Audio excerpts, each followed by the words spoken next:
Hi, I'm Ryan. Hey, I'm Nate. No, I'm Steve, and we are Dungeon Vets.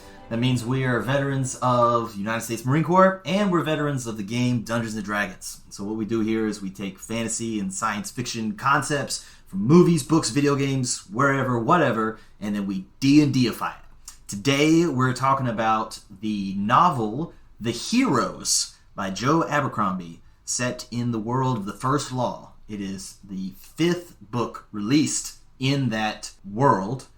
Nate, how did you like the book? I've been so excited to get your opinion on this for a long time. For like a rating, I'd probably give it 3.5 out of 5 stars. I really enjoyed it. It's a great book. Joe Abercrombie is a really great author. There's something about, I don't know if it's just the Heroes or Joe Abercrombie stuff in general, that just kind of makes it so I don't love it. I enjoy it. It was a great read, and I respect the quality of the work, but there's something about it just kind of like, I don't want to say it irks me, but there's just like, I feel like there's something lacking. And maybe it's this whole, you mentioned it's kind of this grim, dark outlook of things. In one of the reviews it mentioned, like, you don't really end up liking any of these characters. And maybe that's it, because a lot of those POVs in the Heroes, I didn't really like any of them. And I really hated some of them. Gorst? I fucking hate Gorst. And I wish he got more of a comeuppance than he did. He got a tiny taste of what he deserved, but I was like, man, this guy should get fucked up. I hate this dude. And it wasn't like, I didn't hate Glokta. Glokta was kind of a similar character in that he's just so fucking bitter and self-hating, and he just hates everything around him and everyone. A common critique I've seen is that Gorst is the very poor version of Glokta in this novel, because both characters, you spend a lot of time seeing their actual thought process written all the way out. And Glokta's is just way more entertaining. It was a huge letdown for me, by the way, to find out at the end that in Sapani, he wasn't betrayed at all. He had actually screwed up, and that he's just been a bitter little bitch this entire time. Exactly. I think maybe it's because his tragic backstory doesn't justify how bitter and dark he is. Whilst with Glokta, it is, sure. But it's like, you're just he almost comes off as like a bitter incel. Like, it's that, like, almost that mentality that it's like, why, like, you haven't earned being this spiteful. Glokta went through a ton. Glokta kind of like earned his dark attitude. And it's not even that bad what happened to him. He got his position as head of the King's Guard. He was disgraced. He was disgraced and sent to go be an observer in war that he fucking loves. But, I mean, not necessarily for the greatest reasons. But, he basically gets sent in a nice cushy position out of the way. Which, sure, I could see from his perspective why that really sucks. But it's not that bad. So you like the book. 3.5 out of 5 stars. I feel like that's a good rating. That's a book that I like, but it didn't blow me out of the water. That's a good rating. Yeah. And I want to get more into Gorst later and like his reasons for anything, but return back to the rating. For me, it's like a 4.5 out of 5. So this is my second time reading it. This is one of the books that I'll keep on my phone downloaded because I just like listening to it every now and then. Stephen Pacey is an amazing narrator. Yeah, y'all haven't even read the book. You listened to it. I have read the book. All right, well, Ryan hasn't even read the book. I own the book in text, and I've read the book, and I've listened to the book, and so I've taken in the story like 4 or 5 times. I love it. I give it 5 out of 5. 5 out of 5. A perfect book. Not surprised. I mean, fine. If we want to make it like a scientific rating system, then I probably wouldn't make it perfect. You're extremely scientific on this channel. For the purposes of views and for argumentation, yes, 5 out of 5, Nate. Even though Gorst's self-loathing made me kind of dislike him, I enjoy, at times, the ability to dislike characters. And I think the concept of Gorst is really cool. You got this big bull of a man who should be, perhaps, like this great warrior that can do anything and get everything, but he has this unique little twist. He has a piping little girl voice. And And when Stephen Pacey does it in the thing, this is what he sounds like. Seriously, Really, it's like that of that. it is piping. Yeah, it is up It's there. very high. I need to listen. All right, I need to.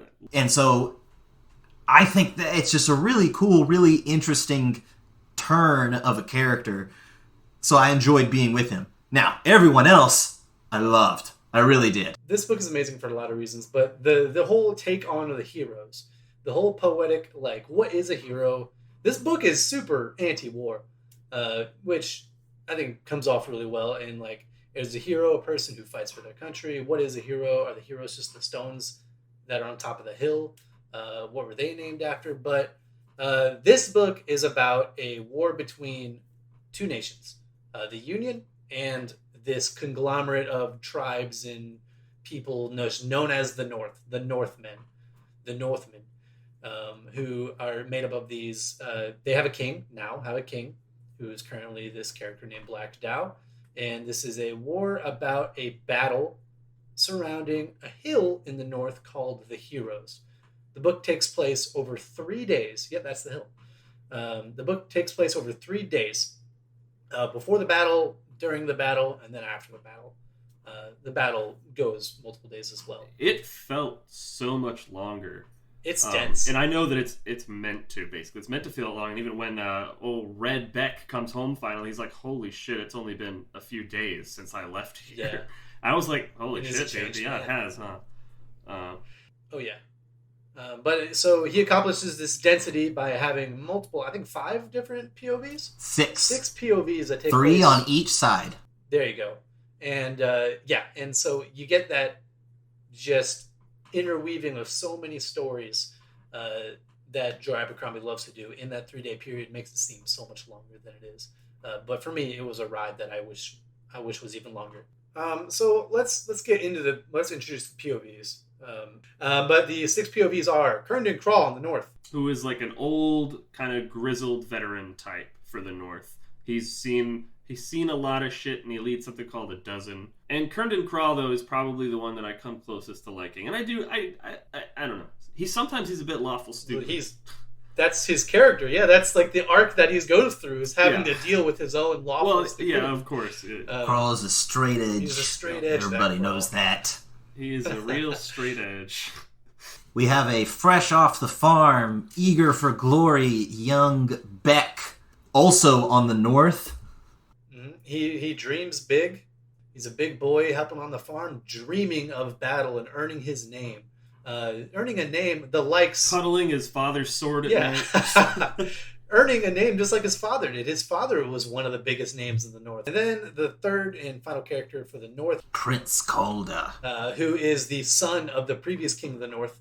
So he is called one of the princes of the North, even though his dad's dead and he's not in power. He's kept around, and he is known. He is this Loki-like character who is smart, cunning, unabashedly shameless in the way he goes about achieving his goals. Super interesting character. A noted coward, also.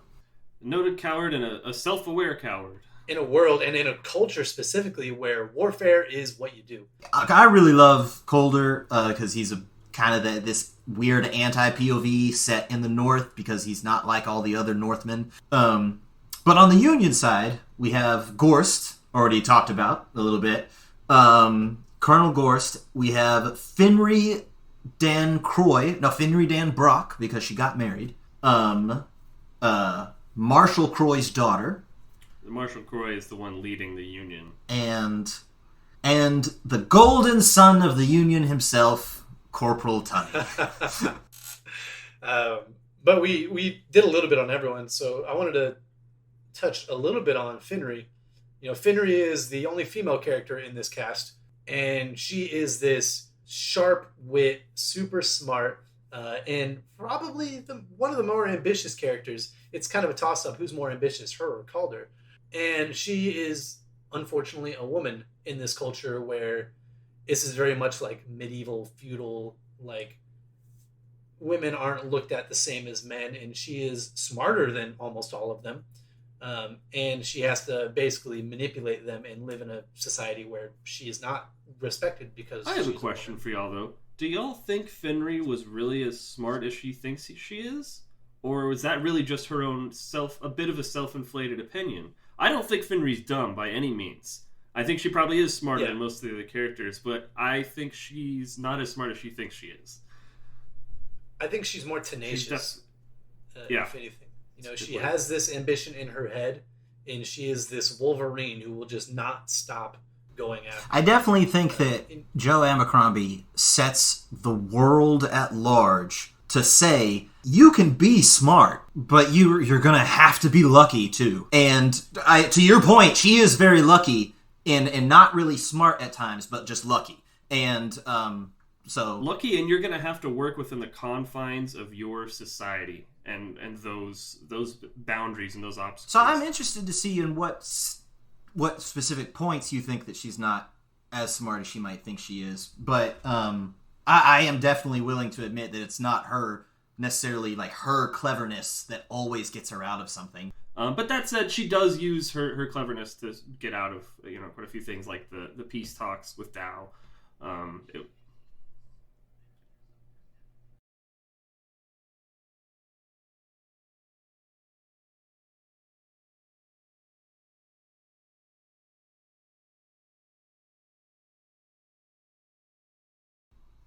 Yeah, and she is, I think that there's a point to having that POV that's very unlike all the others. The scene where she is captured and the easterly Northmen come down on the inn, and I was like, that scene was really, really good for just setting the chaos. Abercrombie is so good at just displaying the chaos of battle. I think maybe Finri, I get a lot of respect for her because she is the most competent person in a room of utterly incompetent people, and that shows. And again, that's something I wonder. We get the POVs of a lot of people who are like, God, everyone around me is such an idiot.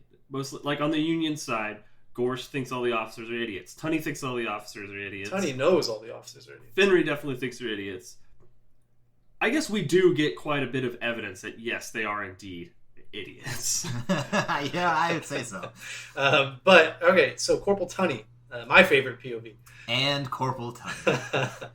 he is the flag bearer or the standard bearer of a particular which regiment is it? The King's First. The King's First. And King's Own. The King's Own. And he's in this lofty sort of position, but he's been in the military for so long. 26 years. 26 years has Corporal Tunney been in the King's Own, and he is still a corporal. He's been promoted many times, and he's been demoted even more. It's this character who is just jaded, but he's a lifelong soldier, and he has mastered the art of soldiering. And throughout this book, he is assigned four of the rawest recruits that you could ever imagine, fresh off the boat. And it is his job to basically deal with them throughout the course of this 3-day battle. And so we would be remiss if we didn't say right from the get, right? Tunney is a terminal lance. Yes. He is the master skater. Yes. And it warms my heart to see a POV from a terminal lance like this. It's so amazing. It warms my heart too, and a lot of this stuff makes me wonder. I haven't looked it up. Is Joe Abercrombie a veteran himself? I don't believe so, no. I think I remember looking this up, but I don't think he was. But he does it very well. He's either been talking with some people or he just kind of understands military stuff. Because he's done some stuff and there's like... There are a lot of moments, especially with Corporal Turner, I'm like, man, this is what it's like a lot of the times. Yeah, he nails that. Don't worry, I have a whole section just called Tunney lines. I'll say... I still kind of hate Corporal Tunney. What? I think he's still kind of a piece of shit. Well, yes, he is. Well, that's the point of terminal lances. I know, but and I kind of hate him. Yeah, all right, okay. I mean, enough. there's validity to that. Yes. I don't know. He seems I knew y'all would like Corporal Tunney a lot, and I don't know. He's the type of person that I think I might not want to get tangled up with, or yes, I would definitely think I'd want to at first. And then realize, wait, no, you're not just like getting out of work and be like, you're not just the fun kind of piece of shit. You're a real piece of shit. That's too. the beauty of how he's written. I know. Yeah. I'm not saying that's wrong. I'm not saying that's not well Nate, done. You know who you are? You are Trooper Letterlingen. Oh God. Because in his POV, when it goes to his POV and he's carrying the message that gets intercepted, he's like thinking to himself, by all accounts, Corporal Tanya was somebody who was a bully, a villain, and just like a scumbag. But everybody loved him. He's beloved by everybody for some reason. And that's you. You know, Letterlingen is also just like you were when you were a motivated young Marine before. I'm not criticizing the writing of the character, just supporting my original statement that every POV is someone, at least in my experience, I kind of hate. Yeah, they're not great people. And I do think that's largely intentional, because of the whole overarching message that, you know, war sucks. Everybody sucks. Everything sucks. And it's so we're probably not going to go through the story because it's very disjointed, and it's essentially like day one is the Union advancing in various ways, and the battle happens in various ways, and people get captured and talk and stuff. Day two is they advance again, and day three is the end of the battle, kind of negotiations, things like that. So, what is something that you really liked? Like, is there you got a favorite scene or something like that? I don't know about particular scenes, but I did love the overarching cultural realism. It's not a realistic book when it comes to fighting, I don't think, or a lot of... Parts of it are and parts of it aren't. There are things that I really hate that I really hate, but I understand because it's a fantasy book, like stuff going straight through plate armor or even chainmail, it happens all the time in fantasy, and I freaking hate it. There are some books out there, and even he goes into like once or twice of trying to like work through armor and not just try to punch through it because it's fucking impossible. Yeah, and I actually, since you bring this up, there's a couple inconsistencies I remember. Gorst in particular makes well use of his plate armor where he like turns and lets it glance harmlessly off his shoulder or something like that. Yeah, but then in the next scene he's like cleaving through someone's shield and chainmail to cut them basically in half with a long steel, which... That's because he's Gorst, though. He's like a literal fucking superhero. Yes. However, I really liked the aspects that were realistic that I think he did really well, which was basically, war fucking sucks. And I think a lot of his combat stuff, in terms of like the period of melee, this kind of stuff, was pretty realistic. How it kind of devolves into just like what feels like just chaos and things like that. I think the attitude that he creates, the perspective he creates towards war and combat in general, was really good, and I like that a lot. He definitely pulls off some unrealistic things, like you were saying. He stops a cavalry charge on his own. Yeah. But yeah, that's again, it comes back to Gorst is just the fucking superhero, basically. I do want to say, in regards to action, the POV jumping scenes are possibly my favorite thing about this book.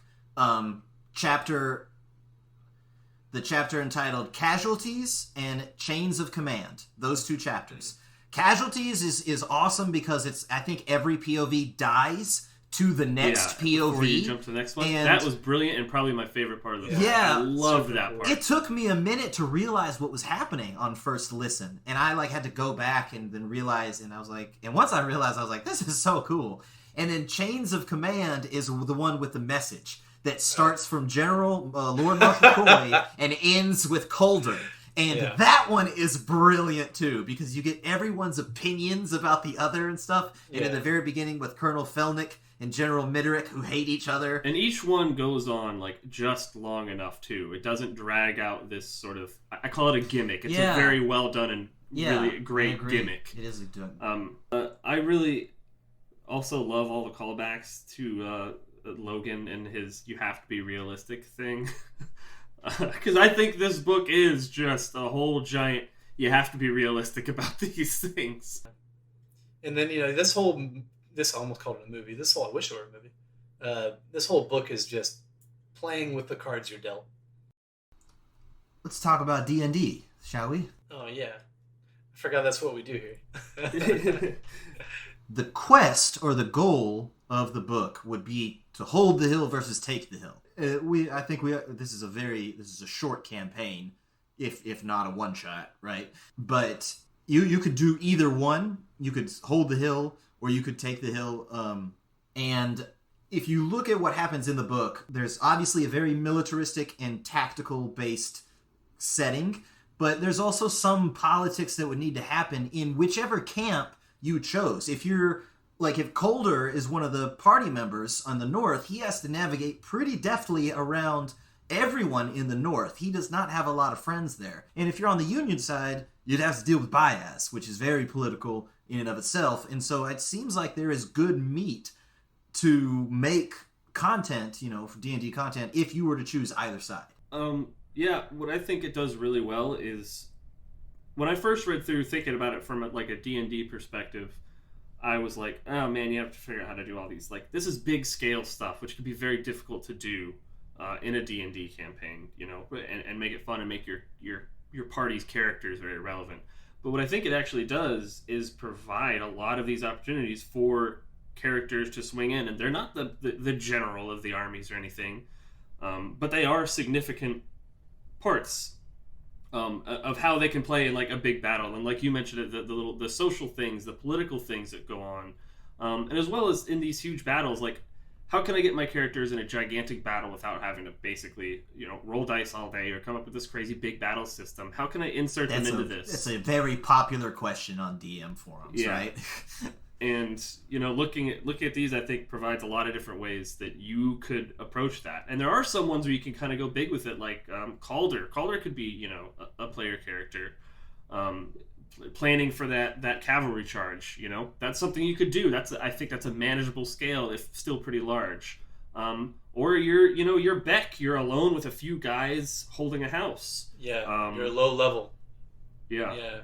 Or you're Craw, trying to defend the general in the thick of it. And while we're not seeing the whole battle, we don't necessarily need to resolve that. It's kind of a narrative going in the background as we look at this smaller combat that's in the middle of it all, with the battle as sort of a backdrop almost. And if you were to take this sort of inspiration from this book and put it into D&D, you could make it way more fantastic. You know, maybe you have half-orcs or elves or dwarves or what have you on either side, or maybe a big mix. There are several POVs or several characters in this book that could constitute a party that are all taking place in different parts of a battle. I think Kerndon Craw and his dozen would be an adventuring party. Craw could be just the DMPC who's like, this is what we're doing. And then, you know, Jolly Jan, Wonderful, and the others in We're in a Bly are the characters, or the players rather. And they have to go out and deal with all the situations that Craw gets them into, basically. I would say you don't even have to have Craw as a DM NPC. You could have, you know, not at Black Dow sending the party on missions, and they got to figure it out. But having that person that's in charge of the party, giving them assignments or whatever, that's a useful tool. Absolutely could be. Make sure your players go into the stuff you've prepared is by having a DM NPC like that who will be there along with them and can nudge them in the right direction. Yeah, I think that this story is like the blueprint for how to run a huge battle.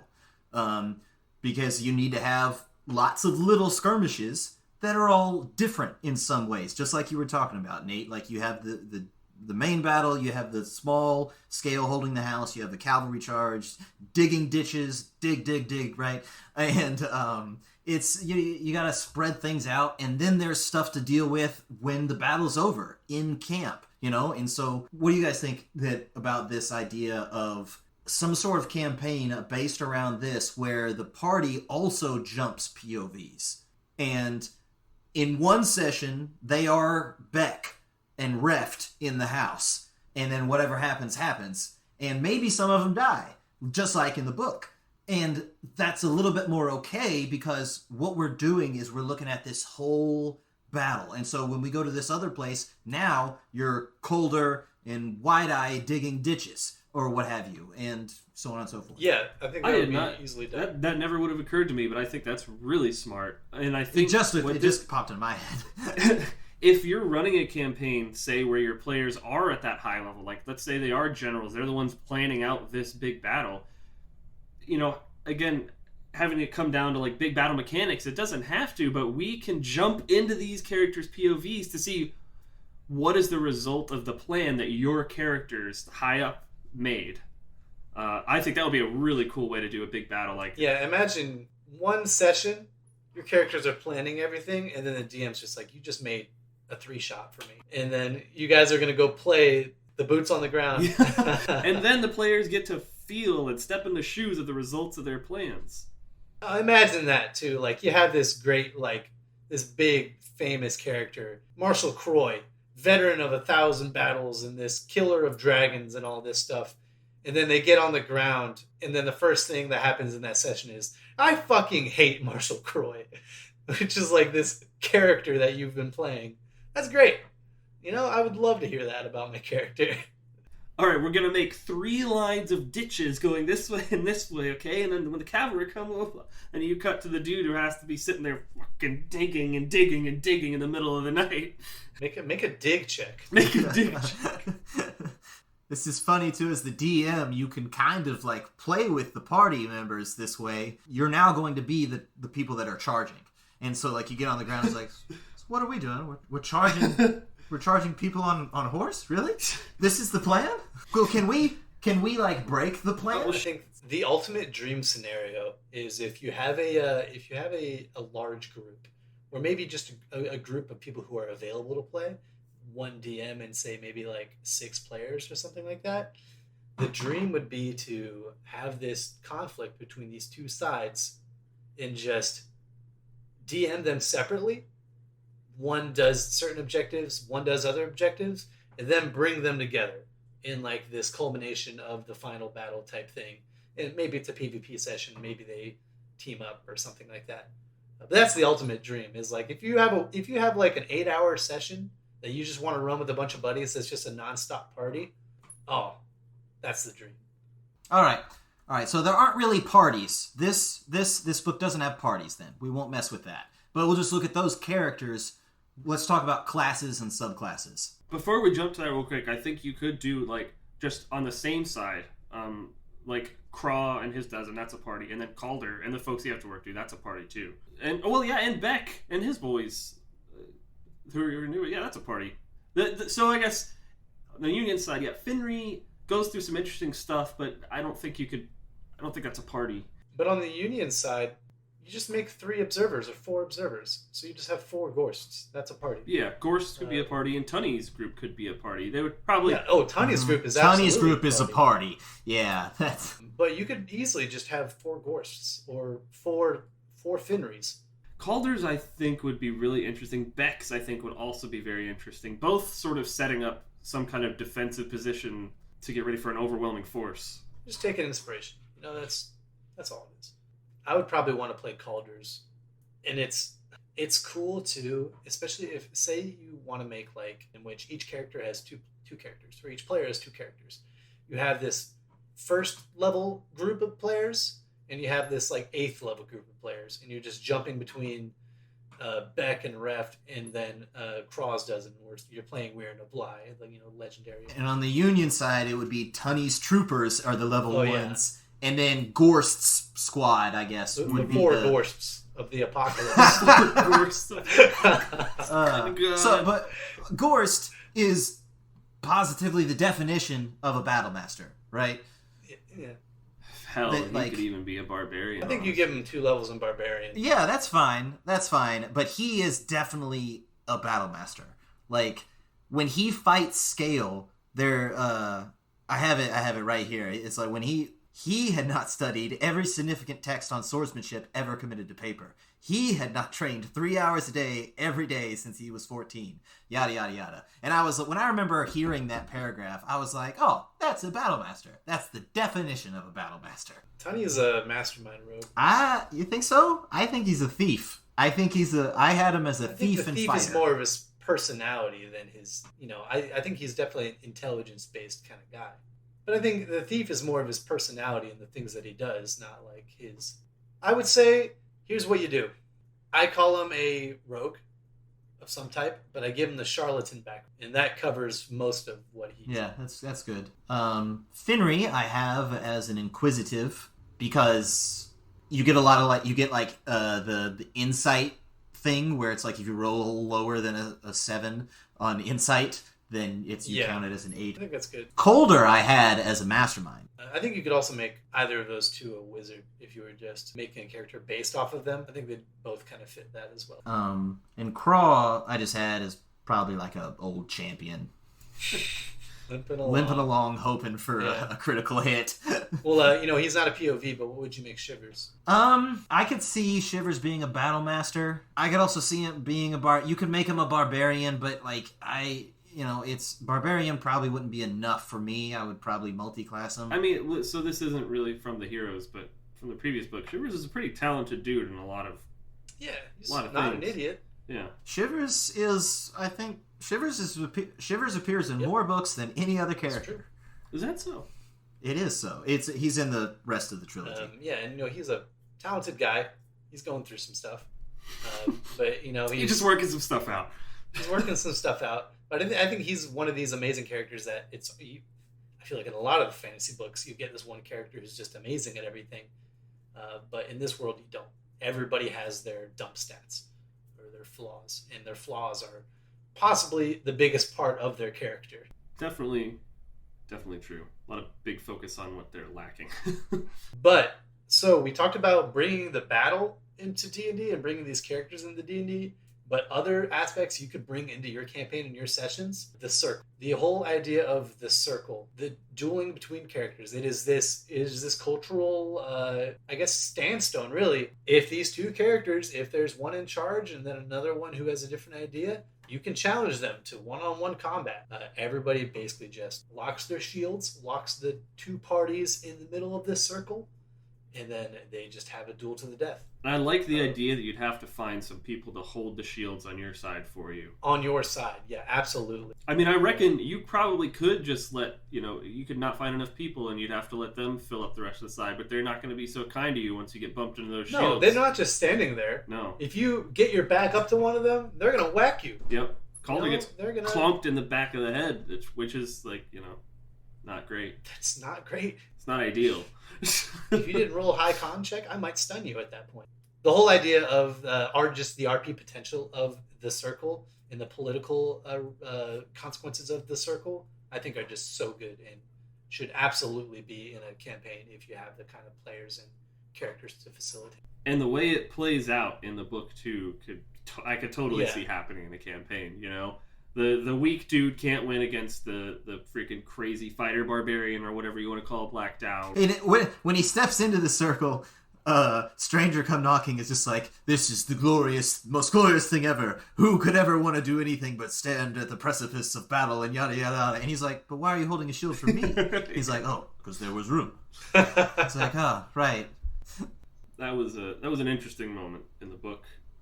Yeah, so the idea of these dueling circles, absolutely want to keep, and I plan to use that. Anytime you get a duel is fun, Anytime you step into any kind of arena is just, it's gonna be a fun time. And if you're not the character dueling, I love spectating. If I'm a player and I'm not the one in the duel, I love to spectate it, man. I just completely go into just imagining it in my head and the whole story, because every duel isn't just like a duel, it's a story point. But what else do you guys think we could take? Character quirks and flaws and stuff like that. Like when you're creating characters, it's really fun to give them something that they're bad at, believe it or not, to anyone who has never done that before. And so, I think, for example, Craw has like a 7 or an 8 dexterity, in that he just has like a knee injury and he's like 60 now, and so he has permanent arthritis and he limps along, and he's not very dexterous at all, but he's still trying. And dexterity is such an important stat that would make handling all the various things of D&D, you'd have to go about it a pretty unique way, and that's pretty cool.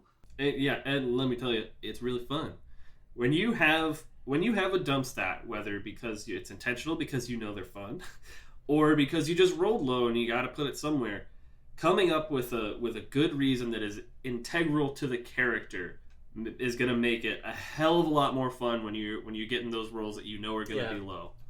Everyone is always like, I'm going to dump strength, or I'm going to dump charisma, or wisdom or intelligence, try dumping Dex. Or Khan. In many, or Khan. Yeah, be this frail, this frail character that when you take a hit, everyone's like, is he going to make it? It's going to change the way you play, and it's going to change your whole party dynamic, too, if you have a party that cares about you, at least, and wants to protect you. And I would say, if you're a talented RPer, or even if you're not, dumping Dex makes so many opportunities for fun. You're not going to be able to sneak around. You're not going to make any of the dungeon saves when you trigger traps and stuff. You get to be this comic relief character. Yeah, Tunney, a professional soldier, his dump stat is probably the soldier stats. Strength, Khan maybe. But Tunney, you guys are both talking about, he probably has high intelligence, he probably has high wisdom. Those are probably his two highest stats. Absolutely. So that would make him being a soldier very interesting. It would make for a great backstory inspiration of someone who, skated their whole life through their time as being a soldier, which explains why they're, kind of weak or whatever. And also, maybe they got caught one too many times and they finally got kicked out, so now they got to find another way in the world, but all they know is soldiering. Yeah. What can you do with that expertise in the world? Go be an adventurer, I guess. You could also make backstories. Say you're these level 1 characters, these kids basically. Maybe all your parents are these named men, and you create these stories behind these legendary figures that your parents were. It's basically what Beck is, right? That's Beck. It's taking Beck. Yeah. He's got his father's sword. He's a level 1 character with possibly this magic sword, or maybe this just nice little magic item or something. Maybe his mom's cloak could be his magic item. But, you could definitely make these level 1 characters who have rich backstories if you're playing in a localized environment. And same with Craw. I mean, it's kind of what I did with Ulrich. Ulrich was a veteran of several wars, some big ones. He was an officer. Then he got his leg blown off and spent some time in retirement. So you had it great in your backstory that Ulrich was probably this 5th, 6th level type of guy, but when he got his leg blown off, he had to go through years of recuperation and then getting a prosthetic and everything, and that would definitely make your skills less sharp.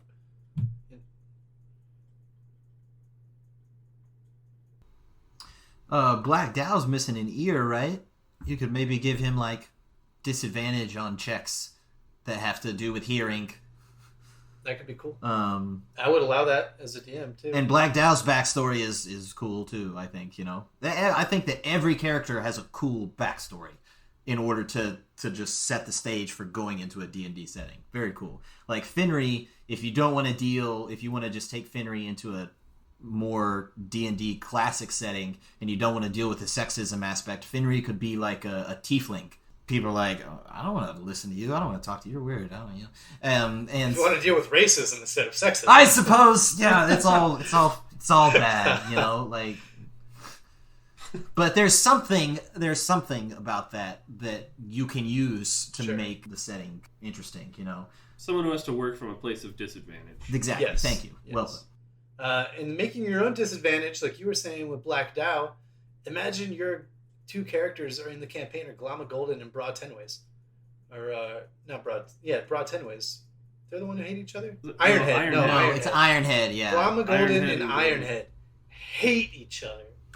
And the fact that if they were in the same party, like maybe this is like a 3rd level or 4th level party, and your character's backstory is that you fucking hate this man, and you're forced to work together, that could be a lot of fun. And then especially if you're in a situation where you have to depend on one another. And then that session ends with them in the circle. Exactly. Yeah. What a great session. That's how it started too, and then it ended right there. So hey, by the way, we have not even once talked about him, but Wirren of Bly. Oh, my favorite character, obviously. Is also a barbarian, and yes, he is one of the best characters in the book. Yeah. I was going to say he's the only one I like. That's not true. There are other characters I like and stuff like that. But Wirren of Bly, the clear favorite. Wirren of Bly, yeah. Crowd favorite, obviously. He is so well portrayed in the audiobook. I knew that he was going to die, but still was like, man, fuck you. I was just glad it wasn't Gorst that actually killed him, because I would have been actually pissed. Because I fucking hate Gorst, and if he was the one to do it. Good on you for seeing it coming. I did not really see his death coming. I didn't see it. I agree with you, Nate. I think it was better done than if Gorst killed him, because it happened in such just like this random way that it was, if you're not like you and you don't hate Gorst, then you feel kind of cheated. Because it was Gorst's POV where we see that happen. And it's like, wait a minute, but this is the Clash of Champions. This isn't how it's supposed to end. Not in some anticlimactic, random spear thrust, like, but that shit happens in battles with pointy metal, where they just stab wildly. That's what happens. I hate it because it killed by far my favorite character, but I was like, yeah, if you try to have a freaking duel of champions in the middle of the battle raging, that's what's gonna happen. You have to be realistic about these. One of my favorite scenes is when, right before the final charge is gonna happen, they're watching it down there. It's from Red Beck's perspective, I believe, and Weird Bly is like, I fucking love war! He's like, is there any time a man can be more alive? And he's like, look at him, Craw. Do you think there's more of them? And Craw says, oh, I wish there were twice as many. And then Weirin goes, by the dead, so do I. And it made me just belly laugh the first time I heard it. Oh my god. There's no time that Weird of Bly is even mentioned that it isn't fucking entertaining. He is so good. And that's another way to make an amazing backstory, is taking Shoglig and playing this character who has been told the time and manner of his death. So he fears nothing, because he knows when he's going to die. And it's not here, and it's not now. Definitely a bit of like a folk hero backstory in there. But he died as funny as he lived, too. Shoglig was talking shit. I should have been wearing armor this whole fucking time. If I'd have known, I'd surely have worn more armor. Exactly. Oh my god. I also love the scene, also told from Red Beck's perspective, when he first joins up with Craw's dozen, because him and Flood are the only people left, and they're sitting around, and this is right after Calder marches up to Broad Tenways and punches him square in the nose, right? And everybody's pulling out their swords, and Beck is like, oh shit. And Maggie's like, it looked like everybody's squaring up to fight everybody. And then Weirin steps in, and he just sets the whole thing down a notch. And the other guys are like, we don't want any fight with you, Weirin. And Weirin's like, well, I don't have any fight with you either. But you've drawn your sword against Calder, and now you've drawn it against Kerndon Craw. And wonderful. And this lad, whose name I've forgotten. But and he's like, and so if I'll have to draw steel, I will. But please note that once the Father of Swords is drawn, it must be bloodied. And it's been always has been that way since the old time, until like time stops or something. He's so quotable with his almost preacher-like lyrical lines. But that scene is really great. And just honestly, anytime he comes on screen, it's going to be a good time. He's got a intelligence of 20 at the very least, because he invents the cheese trap. He invents the sandwich. He is the inventor of the sandwich in this world. Yeah. I also like it a lot when Black Dow gets really fucking angry. Especially when it's at what was his name? I think it was Tenways. I know what line you're talking about. It's when he says, the dead know that Rogue Three Trees was a stubborn bastard, that Bethod was a sly bastard, and the Bloody Nine was an evil bastard, but there's times when I miss them, because they were men. They said they would do a thing. They did a fucking thing. Exactly. He's talking to, I think, Golden or Tenways or Iron. And yeah, there's so many good quotable lines from all across the North. They're very quotable people, that's for sure. Say one thing for the Northmen. Say they're quotable. Mr. Abercrombie, hats off to you. But here, back to D&D. Do you guys have a most D&D moment of the story? It's not really an archetypal fantasy story. It's a battle that takes place over 3 days, But we in our table we do a lot of battle D&D. So it was hard to think of something like you said, like stereotypical archetypal D&D. But when Craw retires, and they go back to Jan being like, "Well, fuck the right thing," and Wonderful kind of is too. It's kind of like when that fucking paladin, is gone for the day. The rogue finally gets to be the rogue again or something. Yeah, I could see that. Don't have the lawful good dragonborn paladin looking over your shoulder all the time. I thought of this earlier while we were talking, but Ryan, I think that the cavalry charge that Gore stops is You could put that in D&D and no one would blink an eye, you know? Sig did it. Yeah, exactly. Sig did He it. did that with Ulrich. At the Battle of Rock Yeah, Point. Battle of Rock Point, Flintlock campaign. You bayoneted a horse. And you, like, upended a horse.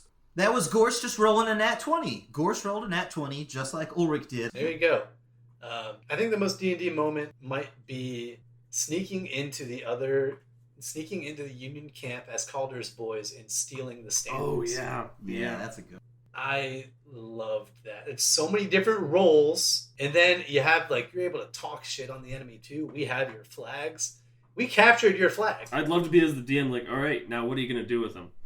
What are you going to do with the flags to piss them off, you know? But there's any number of things, and especially using Calder, and if you have a smart kind of cerebral group, you go and pull that off, and now you get to goad the people into doing whatever you want, and the DM should absolutely play into that.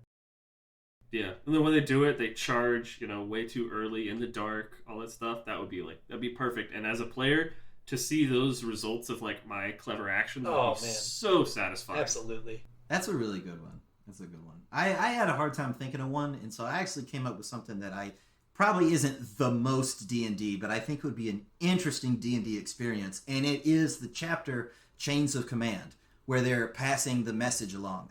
And I had this concept of that is what the session is we are sending a message from point A to point B, and you, the party, you're going to play 4 or 5 different parties all together in transferring this message. One of them is going to be a combat encounter. One of them is an RP encounter trying to convince the officer to do whatever. And I had this thought. I was like, you could probably do this as just a one shot, and if the RP encounter doesn't go your way, then you have to figure out some other way and sneak around or take the message anyway or something, or disobey orders. I don't know. But you have these stations basically, and they just jump POVs like we jump POVs in the book. And I thought it would be a cool type of one shot.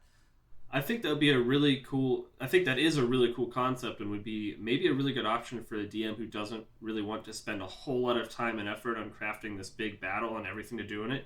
It's a pretty simple concept. Just, hey, you have to get this message from point A to point B. The big battle is the the things that can backdrop happen. thing. And exactly, once again, the big battle is like a complete backdrop. But your players still have a big influence on the battle, because that message, ideally, gets to where it needs to, which affects the outcome of the big battle around. All right. I guess we're ready for some Tunny lines. Oh, boy. What do we got? It's my favorite part of the book, was just the things where Corporal Tunny is very quotable, and so I wrote them all down. Yeah. So, all right, early on, we have him and, I didn't write down who said it, but it just goes, we're cavalrymen, aren't we? Yes, trooper, we are. Should we have horses? That's an excellent question and a keen grasp of tactics. And then, due to an administrative error, our horses are with the 4th, or what have you. And I was like, that is some military bullshit that I can totally appreciate. Due to an administrative error, nobody has what they need. And yet, we must soldier on. And because he's like, so are we foot? He's like, no, we're still cavalrymen. We're just horseless cavalrymen. And because we still think like cavalry. That's a keen grasp of tactics. I love that. The fact whenever he mispronounces Letterlingen's name, that's a great military snapshot. Oh, yeah. Ladderlister. I would 100% do that to someone with that kind of name if they were new and just showed up. Quote, long years in the military had given him a razor-keen sense of when he was about to get fucked, and he was having a painful premonition right now. That's such a real thing that happens too. Sometimes you can just see the way an officer walks, the way a staff NCO walks. Very good. This is from the scene where he sees Gorst go into General Jallenhorm's tent, and then Jallenhorm appears looking all flustered and yelling at people and stuff. And the way, early on, I think he explains quite aptly how shit rolls downhill, And if you see someone way above you mad, it means you're probably going to get some shit too before long. You just took my next line. I'm so sorry. Upon hearing, they will have to leave their horses once again after getting them and then march through the bog. This exchange happens. Corporal, whispered Yoke in a small voice. Yes. Is this another example of everyone shitting on the head of the man below? Very good, Yoke. We may make a soldier out of you yet. Oh, gosh. Also, when he meets Corporal Yolk, he says, "You think you're the best part of the egg, Yolk?" And then he's like, "I got my eye on you, boy." He just says it to fuck with him for no reason, you know? That's some military shit right there. That's some shit I can see a drill instructor saying to a recruit. Exactly. Here's one that I know that we've all experienced at one point. Quote, "By the fates, how Tunney wished he'd be left with the horses." Yep, absolutely. Quote, "Might be some food came up with him." Tunney snorted. "All officers ever bring up is trouble, and our boy Valamir's the worst kind." "Stupid." "Clever," said Tunney, "and ambitious, the kind of officer who climbs to a promotion over the bodies of the common man." "Are we the common man?" asked Yolk. Tunney stared at him. "You are the fucking definition." Tunney had mild sympathy, about as much as he could ever have for an officer. Going meant disobeying the letter of Midrick's order. Staying meant disobeying the tone of it. Either way, there was a good chance he'd suffer. Here, if one was needed, was a compelling argument ever against rising above corporal. Yes. And then the crown jewel of Tunney lines. "What should we do?" "Nothing whatsoever, trooper. Unless specifically and precisely instructed otherwise, a good soldier always does nothing." That's 100% true. If I can share a story that is exactly that for my military experience, it was back when we were in San Angelo, and we had to do this big old field day that we had to clean the entire building, like the inside, the outside. We somehow had to wash this entire building like it was going through a car wash. Sounds ridiculous, yes, but is not out of the scope of things you will have to do in the military. And so we were cleaning, and I remember I was hanging out with Louise and Argyris because Nate and I, we were roommates, and we weren't allowed to be seen together because we're two good friends and we just made trouble. So I was hanging out with them, and whenever these NCOs would be walking around the balconies and checking to make sure we were all doing something, we had a bucket. And we were filling up this bucket with water, and we would fill it up in the shower, and then we would dump it down the same stairwell over and over for about 2 hours. We would take turns doing that. And it was just enough to where whenever anyone walked by, they'd be like, "You're doing something. You're cleaning something, or maybe that's dirty." It was just plausible enough to where we never got yelled at or questioned, and we managed to do nothing for 3 hours. So, you know what? Pro skater move. It was a real skater move. Corporal Tunney would be proud. Yeah. Well, all right. I think that just about covers our... I definitely would recommend the story to anybody, especially if you like military fantasy. It is heavy military fantasy, and it is grimdark. So if you like grimdark, also. And I personally don't think you need to read the first 3 or 4 to get to this one. I think you can do it standalone. I would say you don't either. And let me say, after talking about it a lot, I'm going to revise my rating to be like a 4 out of 5. Yeah! Because there's still something that, and I mean no disrespect to Joe Abercrombie in this, because I honestly think it's fantastic writing. There's just something about all of his books that I'm just like, I can't put a name to it. And I want to just say again that Stephen Pacey is like utterly unbelievable as a narrator. Listen to it. Every single different voice has like a distinction to it, and you can tell that it's different. Yeah, and so Stephen Pacey is incredible. He is what hooked me onto this series, for sure. Joe Abercrombie's amazing, but I do think he's really good. But I think that Stephen Pacey is like the best narrator there is. I agree. But if you like what we do here, but I don't know, just press buttons. Thanks so much for listening. See you next time. Bye. Just press buttons. Just keep pressing the buttons. Don't stop.